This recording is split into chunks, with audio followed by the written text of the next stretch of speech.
নমস্কাৰ মই প্ৰিয়কুছে স্বাগতম জনাইছো মোৰ অন্য নতুন ভিডিঅ'লৈ আজি এক গুৰুত্বপূৰ্ণ বিষয়লৈ আপোনালোকৰ মাজলৈ আহিলো আমি সকলোৱে ভাবি আছো যে ইণ্ডিয়া আৰু পাকিস্তানৰ কেতিয়া যুদ্ধ হ'ব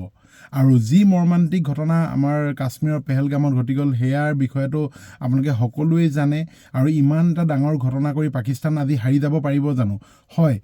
আজি পাকিস্তানৰ যি তথ্য সম্প্ৰচাৰণ মন্ত্ৰী তেখেতে আজি টুইট কৰিছে এই চেণ্টিনেলত যে অহা 24 বা 36 ঘণ্টাৰ ভিতৰত পাকিস্তানৰ ওপৰত হামলা হ'ব ভাৰতৰ হয় ভাৰতে আক্ৰমণ কৰিব পাকিস্তানৰ ওপৰত আৰু এই কথা নিজ পাকিস্তানৰ তথ্য আৰু সম্প্ৰচাৰণ মন্ত্ৰীয়ে টুইটৰ যোগে জনাইছে গতিকে তেখেতলোকে বৰ্তমান ভয়ত থৰহৰি কম্পমান হৈছে তেখেতলোকৰ অৱস্থা নাইকিয়া হৈছে আগতে কি কৈ আছিল ভাৰতে আমাক একো কৰিব নোৱাৰে ভাৰতে আমাক সামৰিক ক্ষেত্ৰত হওক বা যিকোনো ক্ষেত্ৰতে হওক আমাক কেতিয়াও পিছ পেলাব নোৱাৰে কিন্তু আজি তেখেতলোকে কুকুৰৰ দৰে নেজ পেলাবলগীয়া অৱস্থা হৈ গৈছে কিয় জানেনে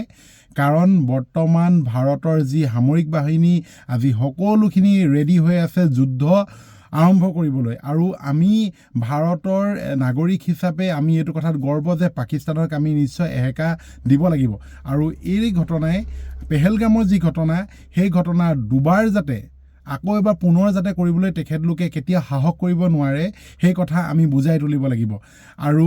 চাওক পাকিস্তানৰ নিজেই তথ্য সম্প্ৰচাৰণ মন্ত্ৰীয়ে আজি টুইট কৰিছে যে অহা 24 বা 36 ঘণ্টাৰ ভিতৰত ভাৰতে আক্ৰমণ কৰিব পাকিস্তানক আৰু আমিও সেই ক্ষণটোলৈ ৰৈ আছো যে এটা প্ৰত্যাক্ৰমণ হওক আৰু উচিত এটা শিক্ষা যাতে পাকিস্তানে পাওক আজি ভিডিঅ'ত ইমানটোৱে কথা ক'বলগীয়া আছিলে ভাল পালে নিশ্চয় লাইক শ্বেয়াৰ কমেণ্ট কৰিবলৈ নাপাহৰিব আৰু চেনেলটো ছাবস্ক্ৰাইব কৰিবলৈ নাপাহৰিব ধন্যবাদ